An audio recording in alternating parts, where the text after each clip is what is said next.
नमस्ते।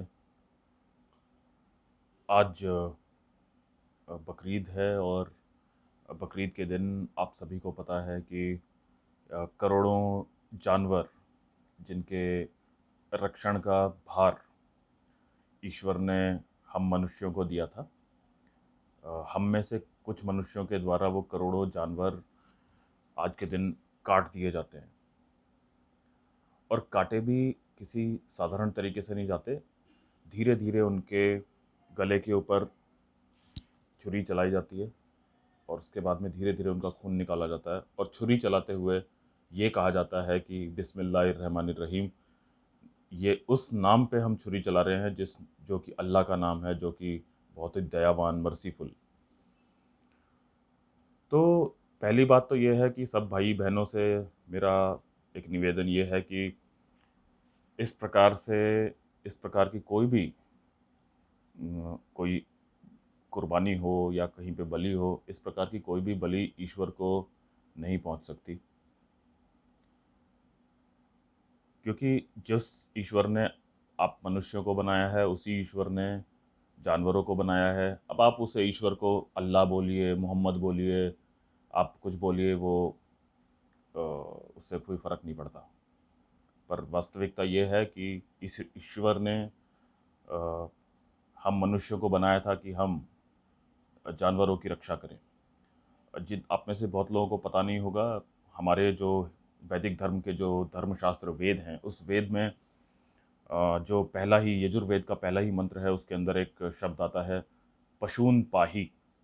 उसका सीधा सीधा अर्थ ये है कि ईश्वर का आदेश है मनुष्यों के लिए कि हे मनुष्य, तू इन पशुओं को कभी मत मार। तो आदेश मनुष्यों को ये है कि उन पशुओं की अपने बच्चों के समान रक्षा करनी है, जो अहिंसक पशु हैं। पर यहाँ पे उल्टी गंगा बह रही है। यहाँ पे ये बोलते हैं कि ये अल्लाह के लिए उसकी इबादत में हमने वो चढ़ा दिया। अरे भाई, अल्लाह को कौन सी भूख लगती है कि जो आप अल्लाह के लिए चढ़ा देते हैं? अल्लाह खाना खाता है या कोई भगवान खाना खाता है? नहीं खाता। ऐसा कैसे हो गया कि जो खून अल्लाह ने, आपके हिसाब से अल्लाह ने बनाया, हमारे हिसाब से ईश्वर ने बनाया, ईश्वर ने जिस जानवर के अंदर जो खून दिया उसको जिंदा रखने के लिए, वो खून आप निकाल देते हो और उसके बाद में आपको ये लगता है कि आपने अल्लाह का काम कर दिया। आपने अल्लाह के और दूसरी बात मुझे कभी समझ में नहीं आती कि ये प्रश्न आपने बहुत सुना होगा कि हज़रत इब्राहिम ने अपने बेटे की बलि चढ़ाई थी, उसका कुर्बानी की थी, और फिर बाद में अल्लाह उसकी परीक्षा ले रहे थे इब्राहिम जी की, और जब उन्होंने अपने बेटे की बलि चढ़ा दी तो उसके बाद में अल्लाह ने बेटे को बकरे से बदल दिया। तो यदि ये बात सच्ची है और आपका ईमान भी सच्चा है, तो आप में से कितने लोग ऐसे हैं जो अपने बेटे की बलि दे देते हैं? अगर ईमान सच्चा है तो बेटा जो है वो बकरे में बदल जाएगा। आप भी अपने अपने बेटे की बलि चढ़ाइए।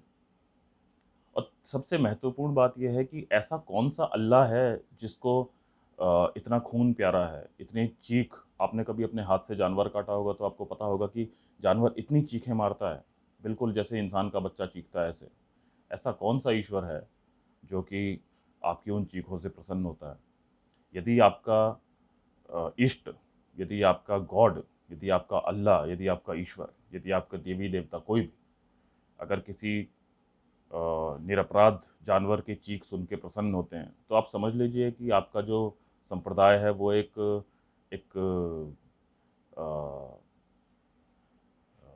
कोई बहुत ही विकसित संप्रदाय नहीं है, वो बहुत ही एक संकुचित संप्रदाय है, जिसमें कि तोता मैने की कहानियाँ हैं, जिसमें कि कहानी किस्से अधिक हैं और उसके अंदर दर्शन शास्त्र कम है। तो यदि आपके किसी भी इष्ट देव को, आपके किसी भी अल्लाह को, आपके किसी भी भगवान को यदि खून की प्यास है, तो अच्छा है कि आप उस इष्ट को, अपने अल्लाह को, अपने भगवान को बदल लीजिए। ये आज पहला अ, हमारा वीडियो है। इसके बाद में इस्लाम और वैदिक धर्म के ऊपर हम एक उनके बीच में क्या सिमिलैरिटीज़ हैं। आपने सुना होगा वो जाकिर नाइक की कहानी कि similarities between Islam and Hinduism. वो तो आतंकवादियों का गुरु था। इस देश में करोड़ों आतंकवादी टाइप की बातें करके चला गया। यहाँ के लाखों, मिलियंस ऑफ लोगों को वो रेडिकलाइज करके चला गया। पर अभी उस रेडिकलाइजेशन का उल्टा हमें करना है और उसको हमें डी रेडिकलाइज करना है। तो जो जो बातें उस आदमी ने यहाँ पर मुसलमानों के मन में जहर घोला है नॉन मुस्लिम के लिए, उस जहर को हमें निकालना है वापस से। तो अभी उसके एक एक चीज़ के ऊपर वो वीडियो आएगी और आपको बताया जाएगा कि वास्तव में किसी चीज़ के ऊपर इस्लाम क्या बोलता है और वैदिक धर्म क्या बोलता है, ताकि आप निर्णय कर सको, स्वयं निश्चित कर सको कि क्या दोनों के बीच में कंपैरिजन है। और उस हिसाब से हमारा तो खुला खुला आप सभी लोगों को ये पैगाम है हमारा कि आप सभी के पूर्वज, ये जितने भी मुसलमान भारत में, पाकिस्तान में, अफगानिस्तान में, बांग्लादेश में, ईरान में, ये जितने भी लोग हैं, ये सभी के सभी किसी ना किसी समय इनके पूर्वज वैदिक धर्म के मानने वाले थे। और बीच में आक्रांताओं के आने के कारण गजनी, गौरी, कासिम, औरंगज़ेब, इस प्रकार के नीच आतंकवादियों के आने के कारण आप लोगों ने ज़बरदस्ती या फिर धोखे से अपने मज़हब बदले, अपना धर्म बदला, अपना धर्म छोड़ा। और उसका प्रमाण आपके भारत पाकिस्तान के अंदर वो करोड़ों चौधरी, जाट, गुज्जर मुसलमान हैं जो कि राजपूत, जो मुस्लिम राजपूत हैं आज तक भी, जिन्होंने आज तक भी अपने नाम के आगे से अपने हिंदू सरनेम नहीं हटाए हैं। तो आप थोड़ा सा इस बात को विचार करिए और हम तो यही चाहेंगे कि आप अपने पूर्वजों के धर्म में वापस लौटें। सब हिंदुओं से भी हमारा ये अनुरोध है कि अपने अंदर से पोंगा पंथ को निकालें, अपने अंदर से जातिवादी को निकालें। और जो भी कोई भी आपका मठ, आचार्य, संप्रदाय कोई इस तरीके की बात करता है कि हमें किसी की आवश्यकता नहीं है, हम कोई मिशनरी धर्म नहीं है, आप समझ लीजिए कि वो ढोंगी आदमी है। उस ढोंगी को अपने जीवन से बिल्कुल ऐसे बाहर कर दीजिए, नहीं तो इनके कारण इस धर्म का नाश हुआ है और आगे भी होता रहेगा। तो आप सभी से निवेदन है कि अपने अपने जीवन में अहिंसा को अपनाइए।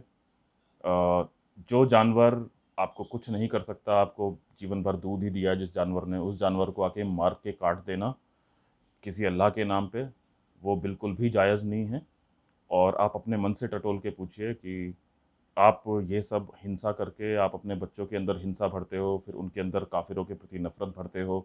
उसी नफरत से फिर वो लोग कभी कहीं पे जाके आतंकवादी बन जाते हैं, किसी की लड़कियां उठाते हैं। आप कभी सोच के तो देखिए कि आपने अपने बच्चों के अंदर क्या जहर भरा है कि वो काफिर की लड़की को देखता है तो उसको उठाने के मंसूबे बनाता है, वो किसी जानवर को देखता है तो उसको काटने का मंसूबा बनाता है, वो अमर जवान ज्योति के ऊपर लात मारता है, वो देश के ऊपर अपने शरिया को रखता है। कोई भी देश में कानून बनता है तो उस कानून का विरोध करता है। 4 शादियाँ उसको चाहिए, उसको 3 तलाक चाहिए, उसको हलाला चाहिए।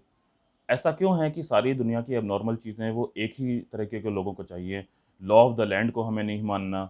इस प्रकार की जो ज़िद है, ये आप सोच लीजिए कि इसने आपको ज्ञान से, विज्ञान से और धर्म से बहुत दूर कर दिया है। पता नहीं 7वें आसमान पे आपको क्या होगा, क्या नहीं, वो तो पता नहीं मुझे। आप जिस जन्नत की बातें सोचते हो, वो जो जन्नत आपको कभी मिलेगी, पता नहीं वो कैसी जन्नत है जिसके अंदर आपकी माँ नहीं जा सकती। आपने कभी किसी मौलवी से पूछा है कि आपकी माँ जो है, जिसने पाल पोस के आपको इतना बड़ा किया, इतने बलिदान किया आपके लिए, वो माँ जन्नत में जाके उसको क्या मिलता है? आदमी को तो 70 हूरें मिलती हैं, पर किसी की माँ को क्या मिलता है वहाँ पे? तो जन्नत के ऐसे-ऐसे डिस्क्रिप्शंस हैं ये मौलवियों के द्वारा किए गए कि वहाँ पे ऐसा रहता है, हमेशा 24 घंटे 24/7 आदमी को इरेक्शन रहता है, उसका कभी इरेक्शन ठंडा नहीं पड़ता है। तो ऐसी अवस्था में यदि सच में आपका जन्नत ऐसा है कि जहाँ पर हमेशा एक आदमी के मन में केवल केवल और केवल एक ही चीज़ भरी हुई है, एक 70 हूरें ही दिख रही हैं, तो उन 70 हूरों में तो आपकी माँ कहीं नहीं मिलेगी आपको फिर। या आप माँ के सामने भी इसी तरह से घूमते रहते हो वहाँ पे। तो आप विचार करो कि एक ऐसा स्थान जहाँ पे आपकी माँ नहीं जा सकती, जहाँ पे आप अपनी माँ से खुल के मिल नहीं सकते, और 70 तो हूरें मिलेगी पर एक माँ भी नहीं मिलेगी। तो ये कैसी जन्नत है जहाँ पर आपको 70 औरतें मिल रही हैं, पर उन औरत में एक भी आपकी माँ नहीं है? तो ये खाली एक जालसाज़ी है। ये खाली एक, जिस तरीके से जैसे किसी परवर्ट आदमी को भड़का दिया जाता है कि तू ये कर तो तेरे को लड़कियाँ मिलेंगी और ये मिलेगा, ये इस तरीके का खेल है। बाकी आप में से जितने भी अपने माँ के बच्चे हो, असली माँ के लाल हो, यदि आपने वास्तव में अपनी माँ का दूध पिया है, तो चैलेंज करो इस आइडियोलॉजी को, जो ये बोलती है, जो आपको बताती नहीं है कि आपकी माँ को जन्नत में क्या मिलेगा। और अगर ऐसी जन्नत में आप बैठे हो जहाँ पे आपके पिताजी 70 लेके घूम रहे हैं, आप भी 70 लेके घूम रहे हो, आपका भाई भी 70 लेके घूम रहा है, ऐसी जन्नत में क्या आप अपनी माँ या बहन को देखना पसंद करोगे? बस यही मुझे आपसे बात करनी थी। आगे अब एक-एक विषय को लेके हमारे अग्निवीर की ओर से मैं इस्लाम और वैदिक धर्म के ऊपर मैं वीडियोज़ बनाऊँगा। आप अधिक से अधिक लोगों तक इसको पहुँचाएँ। आपका बहुत धन्यवाद। जय श्री राम।